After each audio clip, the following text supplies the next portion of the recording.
Yeah, hi. I'm Ian. I'm a senior software engineer at Riot Games, working on the League of Legends data team.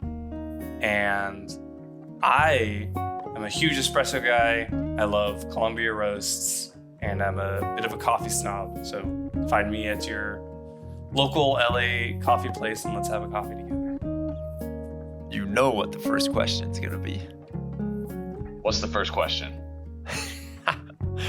Dude, what the hell is this? I thought you were joking when you said that you actually really are into the Mean Girls movie, and then it turns out before we hit record, you are telling us all about a party you organized all around Mean Girls, and you do that every year. So this wasn't like a joke. You weren't lying about this. Yeah, I'm very serious.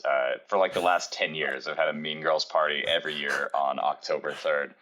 And this year was the most extravagant. We got a house on the beach. There's probably, roughly like 25 people there. So we had a bunch of games. Like we had Pictionary, where prompts were like based on the movie. There's like conversation starter cards based on like quotes from the movie. There was quotes that we hid around the house from the movie. There was like a guest book where you could take a Polaroid photo and like write your own burn book entry for those of you familiar with the movie. So yeah, it was really over the top. A lot of fun. Yeah, you went all out, man. Yeah. I am very surprised at the level of dedication you show to this, and what kind of people show up to this. What 25 people in LA did you con into going? Are they all diehard fans like you? I mean, any 20-something white woman is going to come to that. And turns out LA is full of them. So exactly, my people. You had to cap it at 25 people, huh? Oh, well, amazing. Today, I mean, as much as I would love to chat with you about Mean Girls parties that you throw, we're not here to talk about that. We just got off of an incredible conversation with Ian, who is working at Riot Games, as you all just heard. What were your takeaways, man? What did you think about that? Yeah, it was super interesting chatting with Ian. I've never really seen how ML might be used in sort of a gaming space, and I'm not an avid gamer myself, so it's just like interesting to see some of the things that might be different.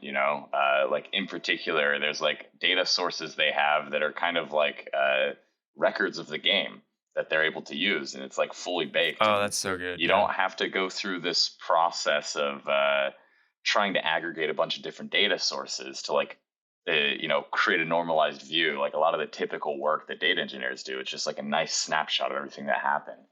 And so that's a very interesting difference. Also just interesting to, look into like the challenges of integrating with legacy systems where it's like, hey, we have like this 10-year-old C++ code base. Mm-hmm. I'm afraid to touch that, so so just very interesting to see how things are a little bit different, but also how there's a lot of overlaps and a lot of similarity with like all of the other work that I've been familiar with. Mm-hmm. Yeah, and for some context for everybody that's listening, Ian came on first to the Pancake Stacks meetup that we do once a month, and Skylar leads. And he broke down the Riot Games stack in so much detail. It was incredible. I loved it. And I loved it because he didn't just give us slides. He had like a Miro board, and you could dig into any specific piece that you wanted. And so that was really cool because we got to kind of choose our own adventure and ask him about this stuff. And after that, I was just really, really blown away by it. And I thought, well, let's try and get him on to the podcast, see if he'll do it. And we lucked out. He said he would do it. And also a little tidbit, a little side note, you guys went to the same college? What's this? You guys knew each other back in the day? Yeah. I think we only had like one class, but I was highly involved in like all the clubs in university. So we crossed paths a lot.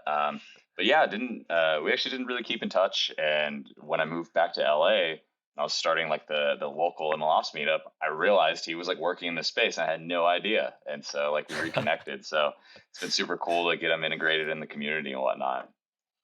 Dude, so it's becoming like a 6 degrees of Skylar Payne type scenario now.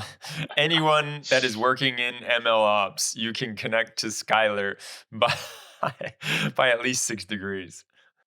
I love to meet people, so very very. I'm trying to get everybody's Payne number down to 1 or 2. Incredible. So that's it. We're going to jump into this conversation. Enjoy, everyone. If you are listening and you enjoy the conversation, like always, I would ask Skylar and I both are politely asking you to hit the like button, leave us a review if you're listening on Spotify or Apple, just anything you can do to let the algorithm know that this is an awesome podcast and more people should listen to it. That would mean the world to us. All right, let's jump into it. Awesome.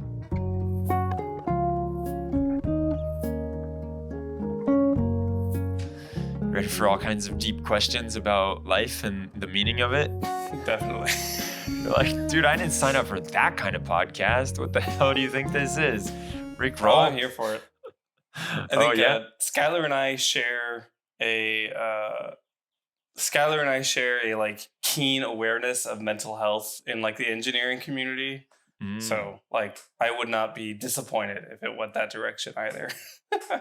Wait, unpack that a little bit more. Why? I know why Skylar does, but where's that come from you? I mean, I think it's just like I think Skylar, you also grew up in like somewhere else, like also middle California, kind of desert land-ish. Yeah. I come from similar area, like in the middle of California or middle-ish of California. Wasn't much going on. There's a lot of like macho machismo expectations of you, and like I guess like as you kind of get older, you maybe have to start reflecting on that about a lot more to understand like who you are and think about it. And like for me, like a lot of hiding under like, oh, I'm gonna build like super cool stuff. I'm gonna build like, like I'm gonna be like the best engineer a lot of people have ever met. Like that kind of like needing to prove yourself was, I think, something that we maybe both shared, just like gone through different paths. So that's like where it comes from for me. Probably isn't too dissimilar from like the shape of Skylar's story, but all the details are definitely very different. And what was your way out of that, or how did you cope with that? I mean, I went to by the time I went to like university and like got out of the deserts, that was pretty much what needed to start with me. So that, and then like therapy, and then just like also just enjoying the career as opposed to trying to one up everybody, which is like a weird like mental change that happens. Those are probably the things that allowed me to like fully leave the toxic state behind. And it's interesting because like I think that's one of the things that makes Riot like a really interesting place to work at, especially as an engineer. Just because like they're very kind of keenly aware of, like Riot has had a lot of history with like problematic characters. So I think they're very keenly aware of like how, like a bro-y culture could burn people out, or how like burnout culture can lead to like a bunch of other negative things. So they try to really kind of encourage all their employees to, like take care of their mental health. They have a lot of like extra benefits for like therapy or anything like that. So I think Riot is probably the most supportive company I've been at that like cares about like everyone's kind of like mental well-being. Which was kind of a funny happenstance because I didn't go there intending on that. I just went there because I was like, oh, dude, Riot's super sick. Like, they have free coffee, man. What's up? After being there, you kind of get more of that, I guess, like quality of life stuff. How much has your video game playing increased since going to work at Riot? It's definitely gone up. Like, it's not uncommon for people to like play a game of League or TFT together on a Friday. Yeah. It's definitely not uncommon to go into the office and to see people playing games. We have like, the PC bang on campus, so you can like play games together. We have a bunch of like arcade games, and we have a console room of a bunch of old consoles for those who like to play like older games and stuff. I have been getting into like playing more retro games ish, and like I use the word retro really in quotes there. What does that mean? Like Duck Hunt? No, that I think that's like true retro, but like okay. there's like the Dot Hack series on PlayStation 2, which is like a game I didn't play except for like growing up at my friend's house. All the old Final Fantasies and the single digits. Deus Ex, like the original one.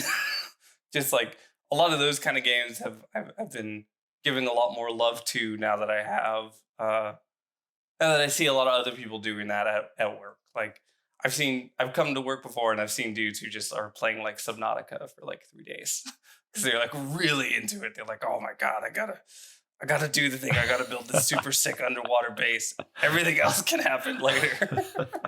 Which is fun. Like it makes I don't know, it's very relaxing for me. Yeah, I believe it. It goes back to what we were talking about, man. So now jumping into your career and a little bit of the career progression, you went from software engineer to data engineer at Adobe, right? Yeah, I started at Adobe as like a co-op kind of deal. They were doing it where like I was working 20 to 30 hours while going to school. And then like full summer internships during the summer. And I worked with a team there doing kind of it was almost closer to like a consulting kind of role. I would work a lot with Adobe customers to like build their like solutions, and that was all in the video tech space. I went to data engineering around like the 2018 mark.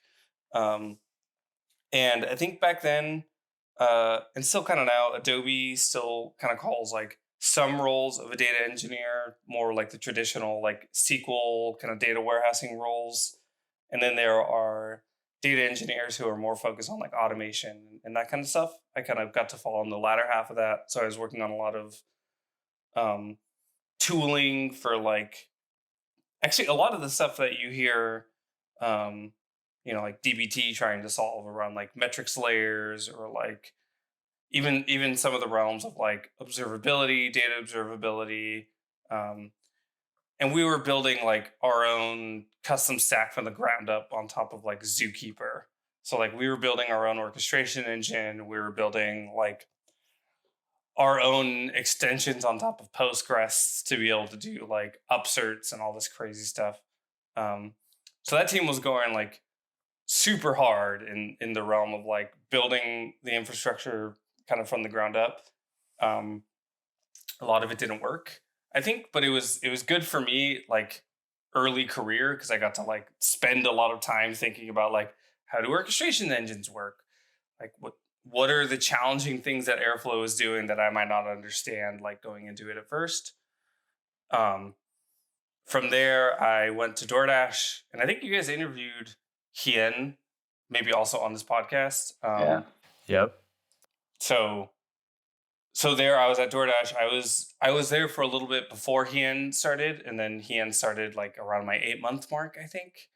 And yeah, over there it was just like kind of a like explosion of work. I was doing like anything from like data privacy stuff with like CCPA and like getting all that kind of sussed out on the data warehouse layer, to like Cassandra replication, because there wasn't really a good answer for that at the time.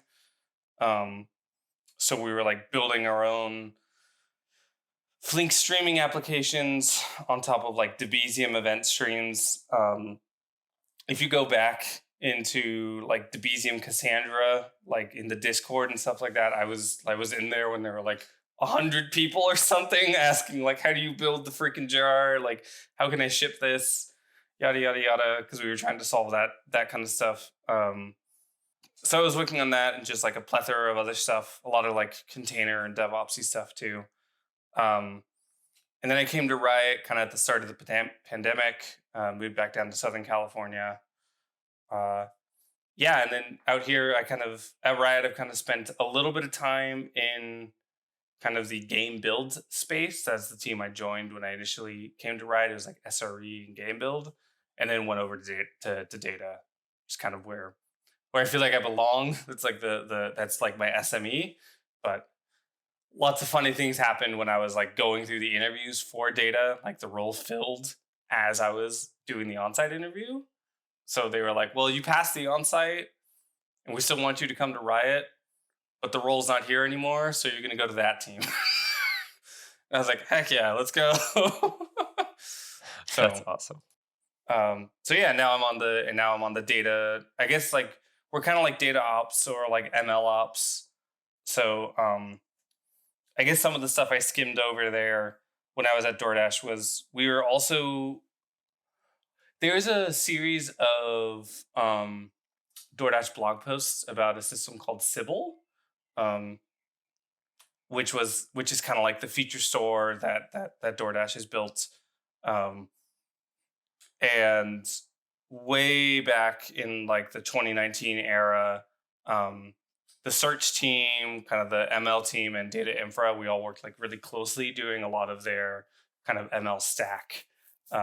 So they were doing a lot of the like pure algo development, if you will, or like training and stuff. But our team was like heavily involved in just like how do you maintain your EMR infrastructure? How do you tie this in with Airflow? How are you going to do live inference?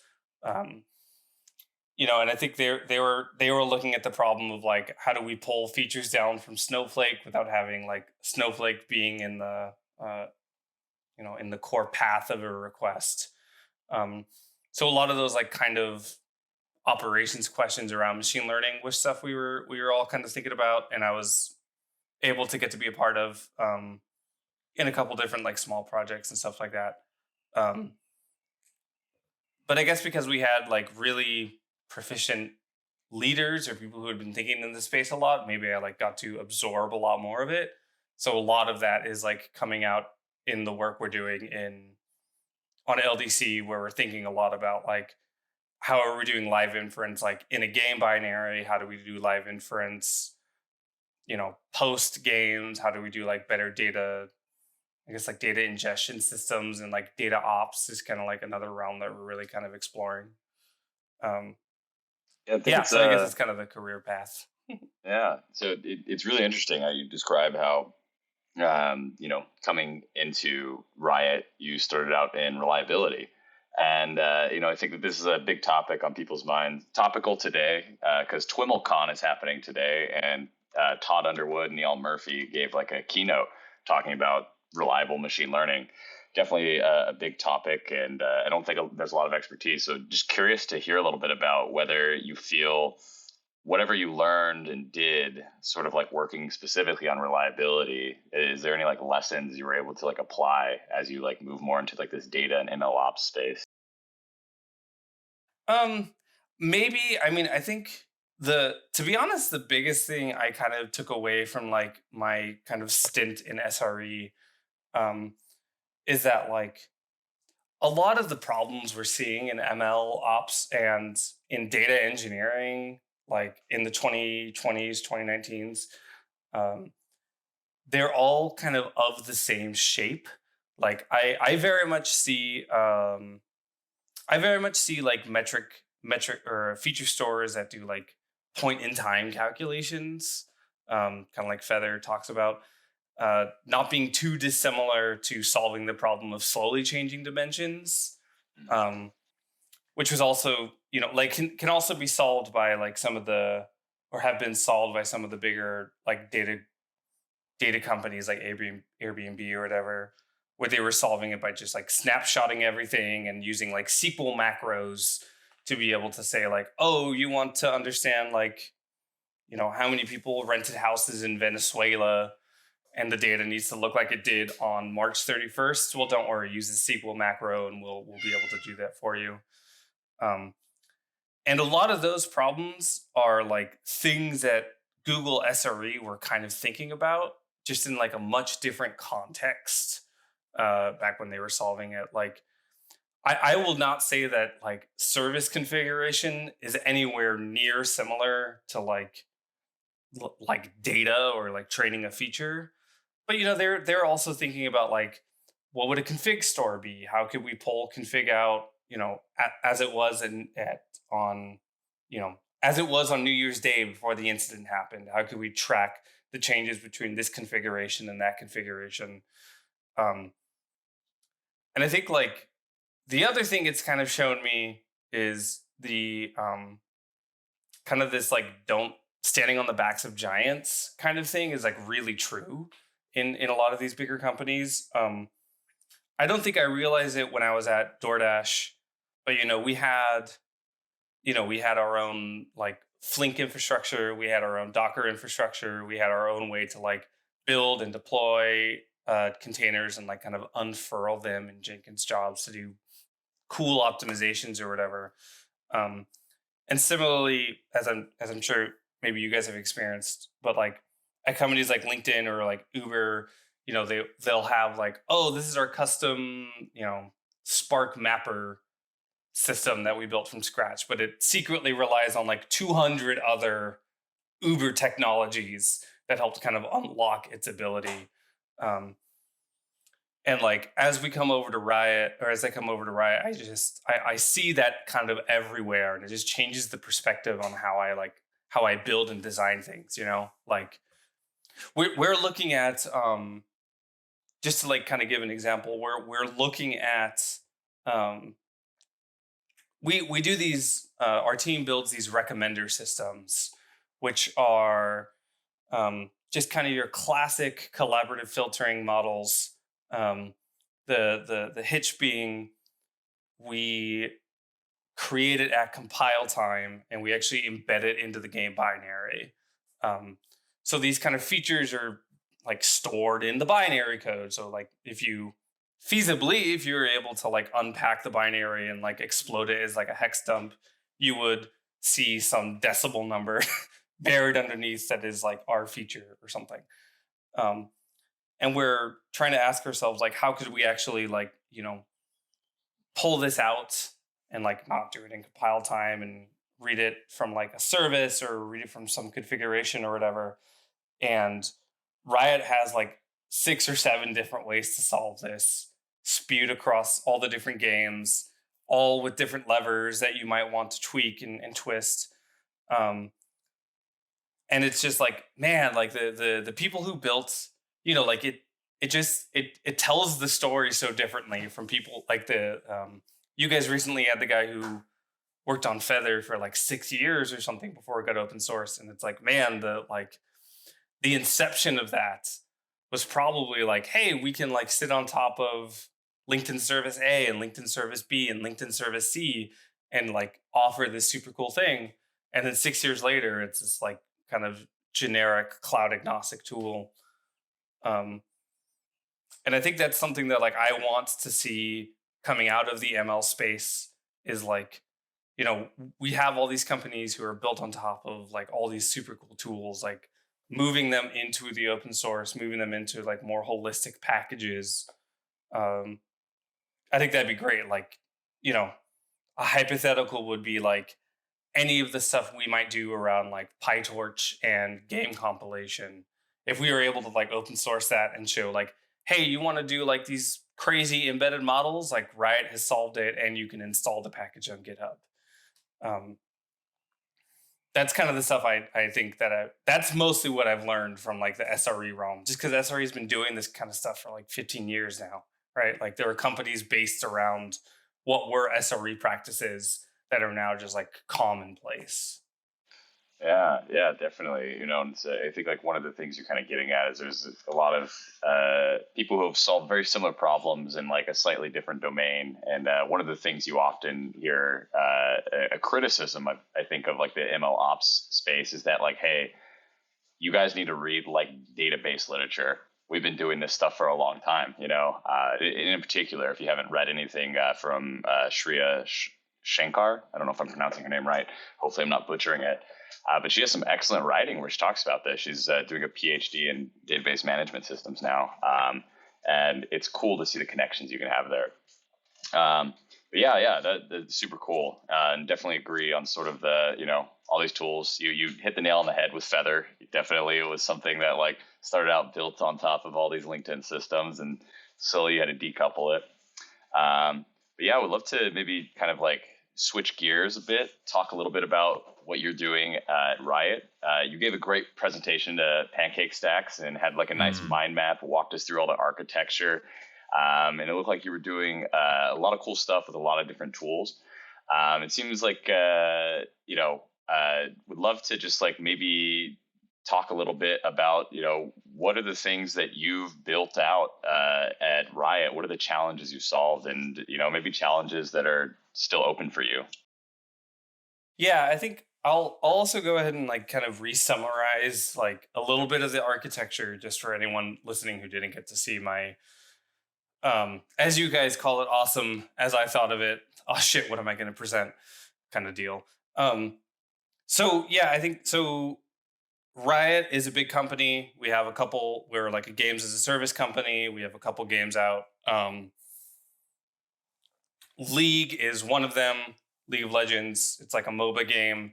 I'm only explaining this part. There was a little bit of feedback during the session where it's like, I don't want to jargon people a bit too much. So like just in the basic mechanic of the game, it's like a 10 player game, 5v5. You each like pick a champion that kind of falls into a specific role within your team composition. These are all kind of based off of kind of the MOBA archetype. So if you're at all familiar with MOBAs, you'll know what that means. If not, just think about it as like where you're playing on the map and kind of like the activities you typically do. And League is built on top of its own like custom game engine that was developed like years ago. It was developed by our founders kind of as a fork of Dota 2. Or maybe it was the OG Dota. Unfortunately, I don't remember. If you're really super interested, there's like a Netflix documentary on Riot. You can go and watch that, and it'll fill you in on all the nitty gritty details. But for our purposes, so we have this kind of old game engine that's gone through like a lot of changes and kind of gone through, like we're on like patch release 12.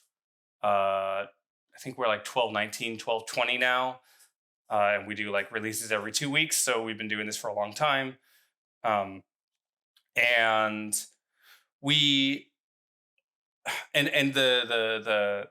the game is like an entirely online game. So we have a suite of background services that kind of help support the game.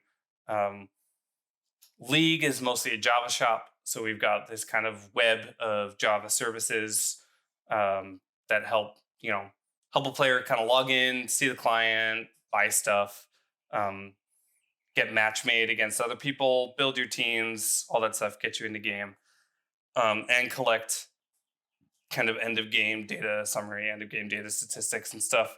So you can kind of see how well you've been doing against all your friends and all that good stuff. So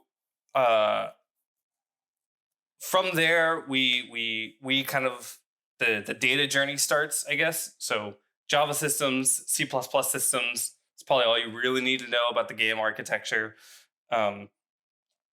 And from there, we kind of collect data in a couple different spaces. We do your typical like DB scrapes and your typical like services send kind of audit telemetry out to a Kafka that we then ingest, yada, yada. Hopefully that's not too dissimilar to what a lot of other people are kind of looking at.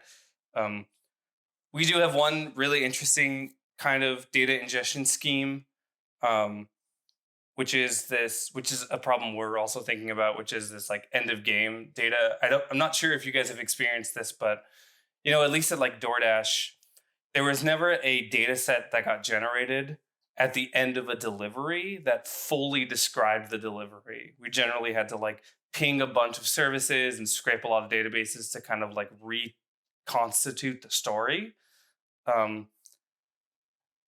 because of like how online video games work, at least ours in particular, with server side authoritative decision making, everything gets logged out in the game server into like this kind of nicely compact JSON file. So we kind of get this like fully referentially complete data file that we can then like send out to other systems to do like just like I guess really kind of interesting like player level and game level like aggregations without even having to hit the data warehouse.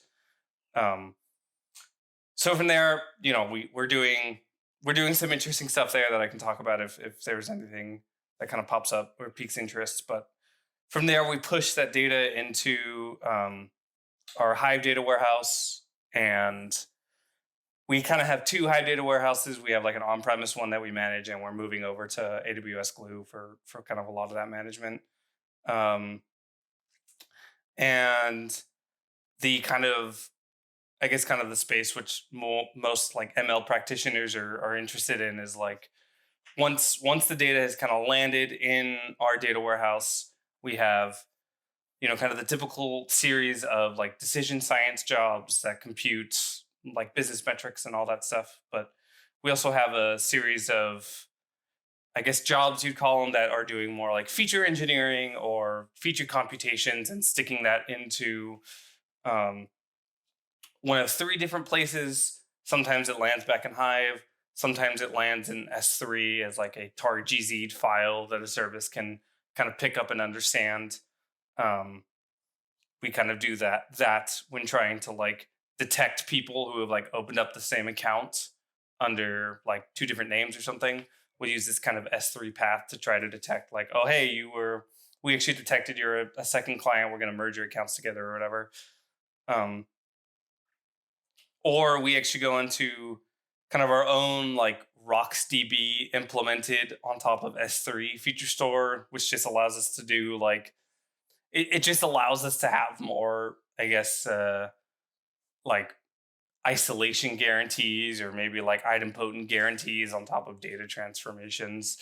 And that kind of data store powers some of the models we're doing around like, are you feeding in game? Are you purposely playing bad? Do we need to ban you? And I guess kind of the more maybe awkward or more different kind of approach from there is like, on occasion, we also take some of this data and some of these models and we serialize it or embed it into the game code. So then on the following patch, you will get like the next version of our model. We do this with like how we detect a player's lane. So, you know, when they're playing a game, they can pick one of 5 different lanes, but they don't tell us what it is explicitly. So we kind of have to infer it from your playing activity. So that kind of decision tree, we actually build way up in the kind of data warehouse layer and stuff it into the game binary. So yeah, we're kind of solving inference in like 3 different spots, like in game, at service time, or sometimes in like the decision science space. And I guess a lot of the problems that I'm working on now are in that kind of game inference space. How can we kind of do more like game personalization? And a lot around like how do you do like democratization of features? How do you do monitoring of that stuff? We're still kind of at the beginning of that journey. Awesome. There's So, something you said when you were going through the past. All right, let me start that one over. Just lost my train of thought because I cut off Skylar. Skylar, man, sorry, I jumped right in.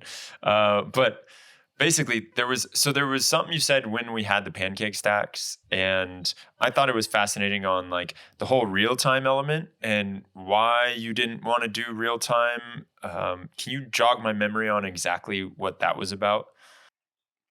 Sure. Yeah, I think so. I kind of mentioned how we'll kind of compute some models and kind of then like embed them into the game. So like, you know, if you imagine like a decision tree, like just like not a bagged decision tree, no ensemble methods here, just like a single plain old decision tree that's split by information gain or whatever. You have all of the splits, um, and ideally you'd be able to, you know, train on these splits and update them as you get new data, and not have that be, kind of like every 2 weeks or every 6 months or something. Like ideally you do it pretty often to kind of keep your accuracy pretty high. Um, the challenge that we are kind of facing is like there are a lot of challenges around like a video game trying to do these kinds of things. So an example might be like, hey, in order for us to compute your decision tree, we need to spawn a new thread, and if we spawn a new thread, you may take too much frame computation time, and then we'll see player hitches. So you don't want to do that. So you have to have like a hyper optimized kind of decision tree, which is already like, I mean, if you're following the research on things like JAX or any of these like computational engines, you can actually get pretty fast stuff, but it's still pretty difficult to do that within like a really fixed amount of time. Um, we have a lot of additional layers of like network security that we kind of have to do. And I think this stems from the fact that like League is a pretty big game and a lot of people play it. We tend to get like a lot of people trying to DDoS us, or a lot of people trying to uh, kind of find their way into our infrastructure, kind of similar to the social engineering thing that happened at Uber recently. Um, so there are a lot of extra steps taken to say like, hey, game servers can't even do TCP connections. So like it's difficult to build a service that's like all UDP only, blah blah blah, to do that kind of stuff at the game server level. And then kind of the final bit is so there's the technical reason of like rendering is hard when you're doing like these big massive mathematical computations while playing a game. There's a lot of like added network kind of security stuff that is just like stuff we haven't really thought about how to go around yet, or we aren't really sure how to proceed kind of safely and ethically.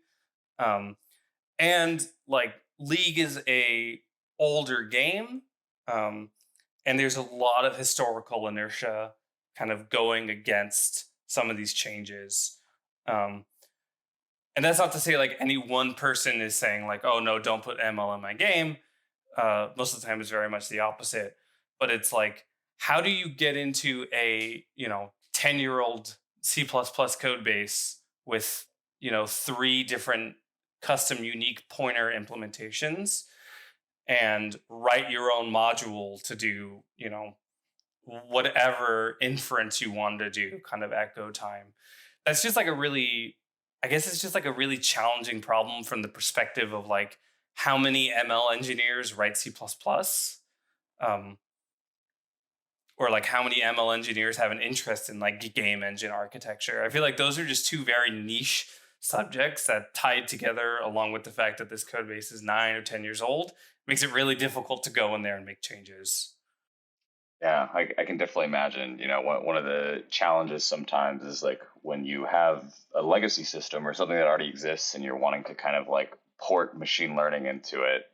Definitely already like operationalizing machine learning just in general is like very challenging, requires lots of skill sets. But if now also you need to like understand not just C++, but specifically how Riot has been writing C++ in their code base, that can definitely be daunting.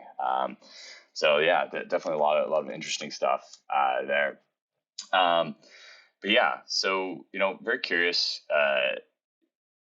As you were explaining earlier, you were talking about sort of your progression to start working where you are now in Riot, and you've essentially kind of transitioned from more on like the software side to eventually now you're kind of like more on the data and MLOps side. And very curious to get your take on what is the maybe like major differences on your sort of day-to-day responsibilities, or like what is different between those roles to you? Um, I think it's like I think the best answer I've read for that is like the fact that your code doesn't matter as much as your data matters. Like that is like this weird kind of, tendril creeping kind of epiphany that you have throughout. Like no one really cares how crappy your PySpark code is. But if like the analysis that you offered is like really clean, or like if the model that you've shipped has like a high level of accuracy and is delivering a lot of player value, no one really cares if you imported scikit-learn and did some Python code generation mumbo jumbo, which is very much different from being like a kind of software engineer working on a product. I didn't think that divide was very big. Like, I think if you asked me in 2020, I'd have been like, get out of here, Skylar. I'm a software engineer. I just also think about data, and there's no difference there. And I still like that answer philosophically, but like when I was then kind of put into the realm of like, okay, you're a software engineer and you're working on our game build tooling and you're working on our reliability tooling, it was just completely different. Like, I would build out stuff and I had to get the feature like working and it would all work great or whatever. It might be a little, what's maybe the word I'm looking for? It might be a little Rube Goldberg-y, like it's like, oh, well, some Jenkins job triggers this, which triggers that, which triggers that. But it's nice because I only wrote 6 lines of code here, 8 lines of code here, whatever. And then when kind of reviewing that and like, talking to other software engineers, they'd be like, dude, just do this all in Python. Like, write like a 600 line Python module. Let's do this all in Python so we can check it into Git and write unit tests and lint it and all this stuff. And it's like, God, like this is dramatically different because I'm just very focused on like giving you the end product. But, I think for like product software engineering, the product is assumed to be true. Like the game is already here and the game's not going to go away. You're not going to make it disappear tomorrow. So the code you write has to be maintainable and ready to go. And like, you need to look at the code as gospel kind of. Whereas everywhere in the data space I've seen, like that is never the first story.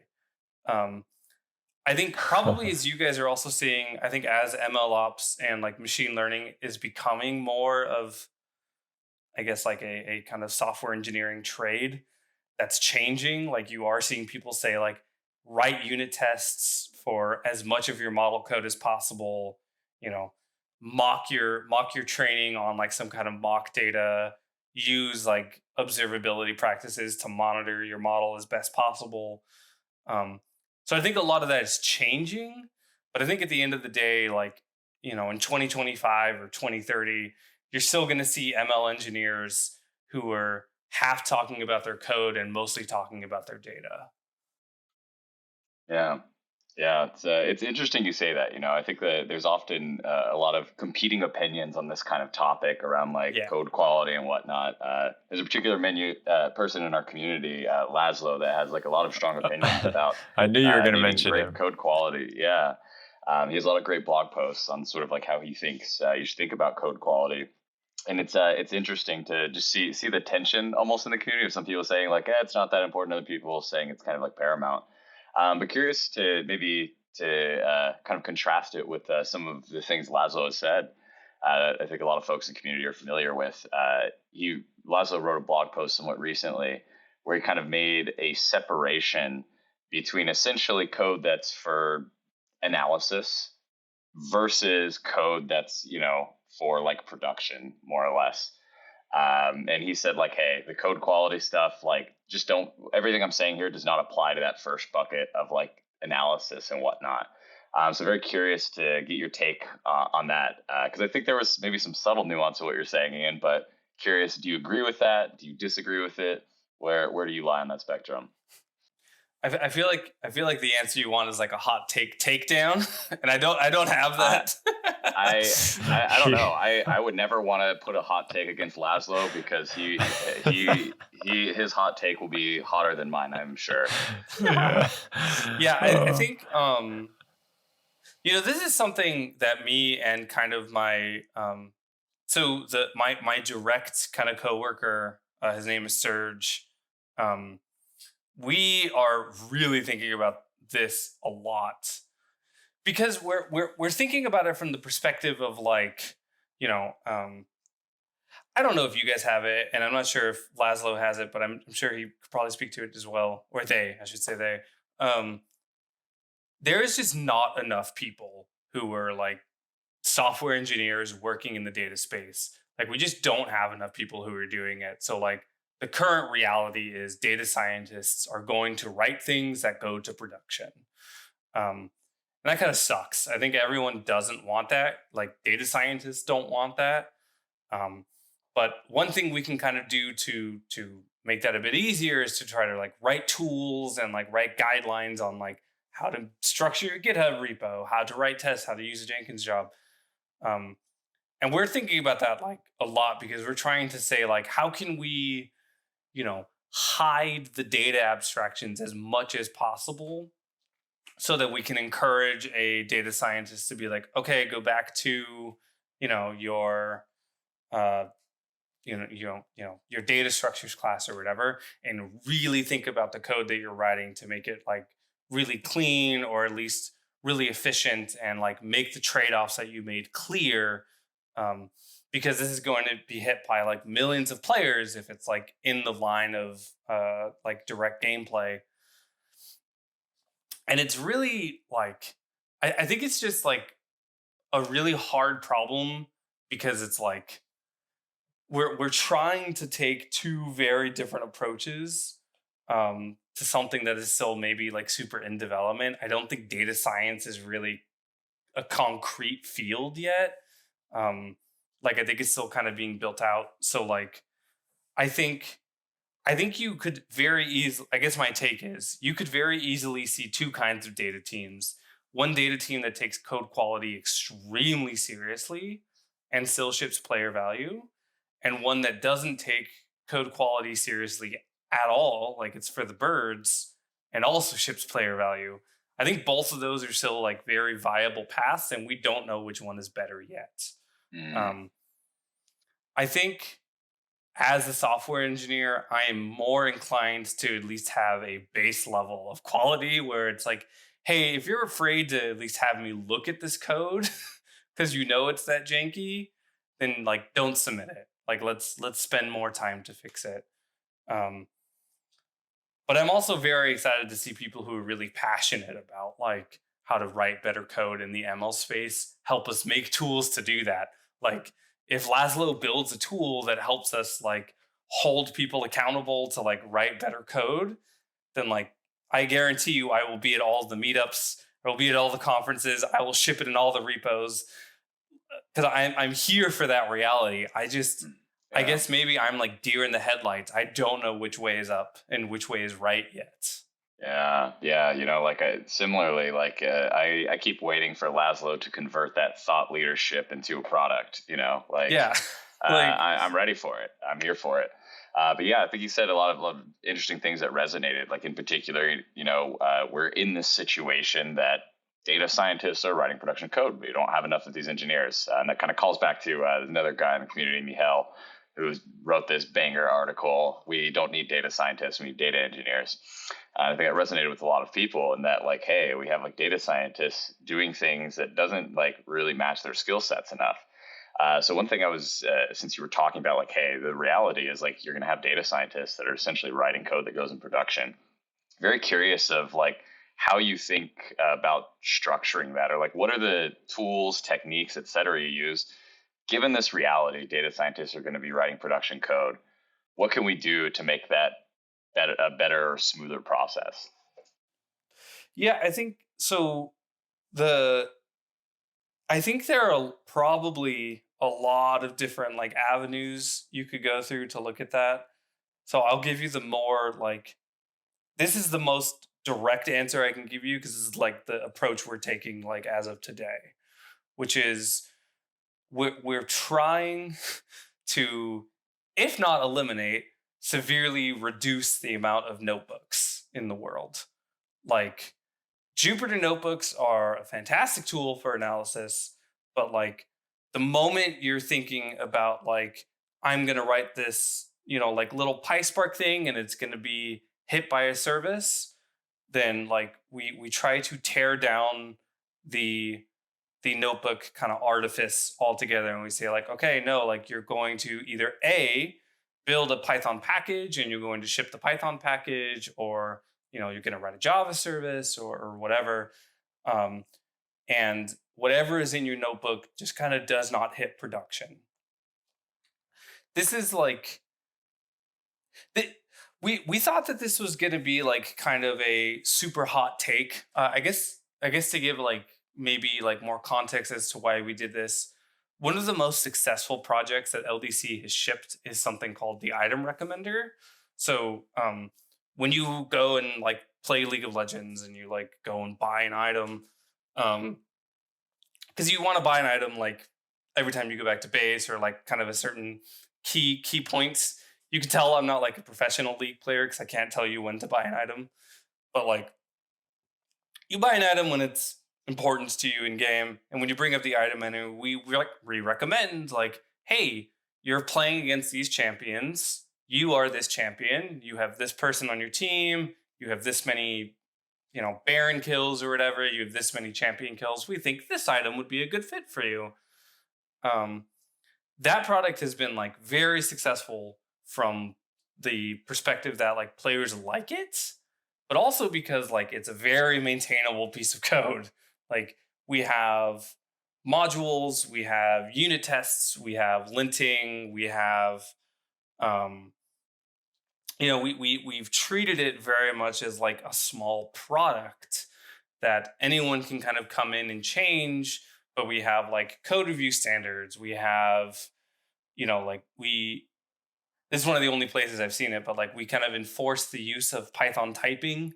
So we kind of make use of a lot of the tools that Facebook built to kind of help us like do more intelligent linting and like more intelligent finding of obscure typing issues that might fall underneath that might fall out of scope of a data scientist or someone who just writes Python to get the job done, as opposed to like being a software engineer writing Python. So we've seen that like, okay, we've treated this model purely as a product, and it is more maintainable. It is more like observable. It's more extensible. And this didn't use a single notebook. This has been a notebook-less product the entire way. Maybe there's something to that. And it's probably not the notebook as a piece of technology itself, but more like the workflow or the mindset that it puts you in as you're developing in it. So that's kind of the first thing we're doing, is we're just trying to say like, if this is going to production, don't write anything in a notebook. And I guess that challenge has led to a kind of increase in quality in other places. The downside is it kind of sucks for people who don't know how to do that stuff. You're adding a lot of extra work for them. So I think that's number one. And I think number two is like a frequent trying to treat models as like, I don't know if you guys have this, but we definitely have a lot of the problems of like a model goes to production and it's not looked at again until it's broken. And by broken, we mean like no longer doing the thing we want it to do. But, along the way, we don't know if the accuracy of the model went down. We don't know if like the underlying data distribution has shifted or whatever. We just know that now it's broken and it's not working and people are mad at us and yelling. So we're also trying to like kind of structure ways for us to say like, hey, every 2 weeks, every month, go back, let's look at our models. Let's kind of audit everything to understand if things are still working. And like, that can very easily become like a meeting that could have been an email. So like running that smoothly, running that cleanly is still something we're trying to figure out. I don't know if that kind of answers your question, but those are kind of the two ways we're trying to solve it, I guess.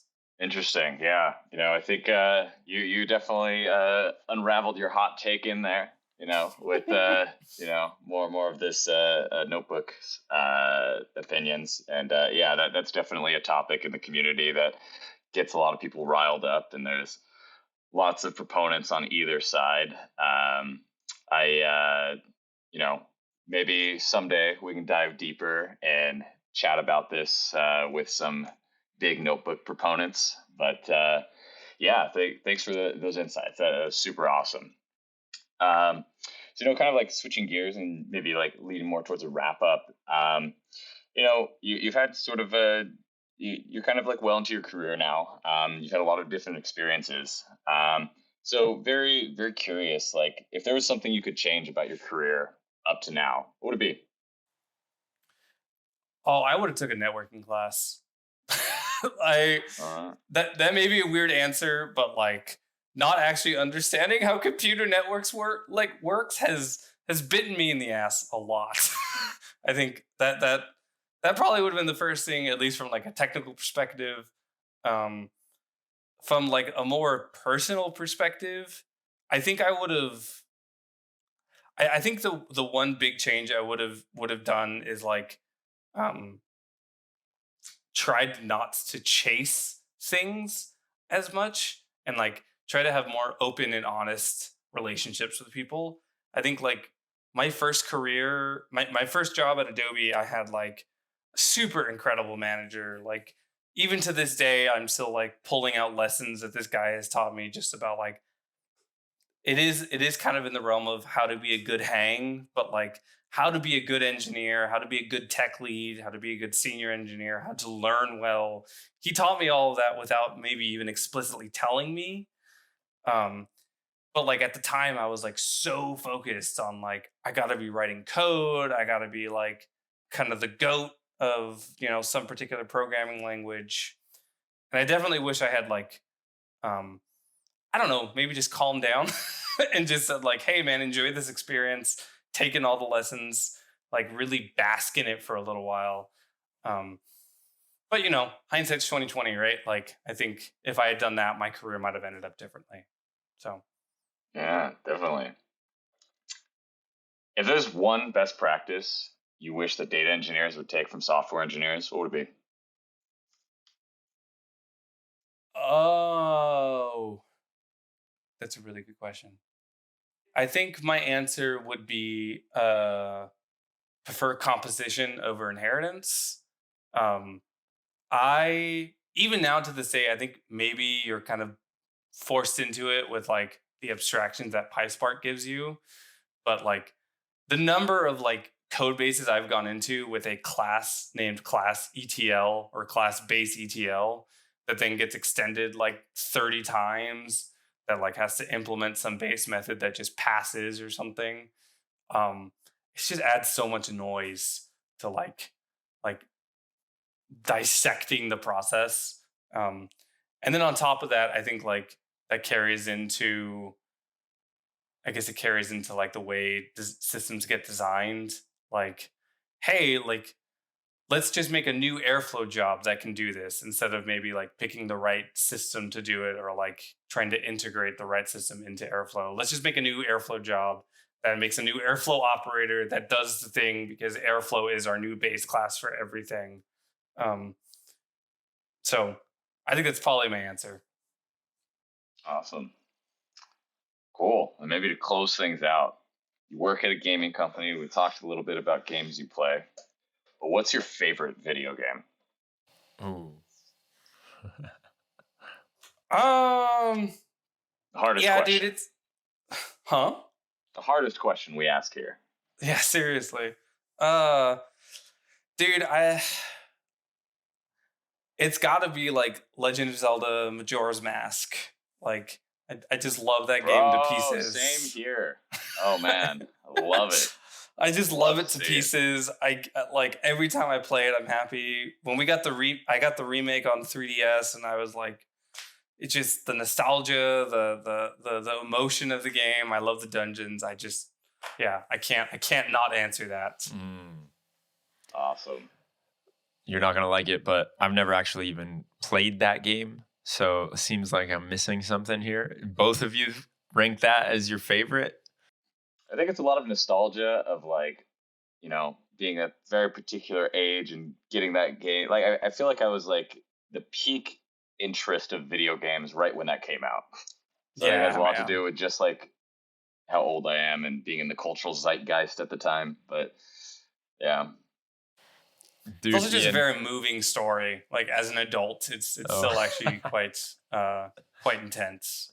So well, this is awesome, man. Thank you so much for coming on here and sharing some of your wisdom with us and taking us through everything that you're doing at Riot, and also going a bit more philosophical with us. And you know, we've gone places I did not expect us to go, but I'm very thankful that we did.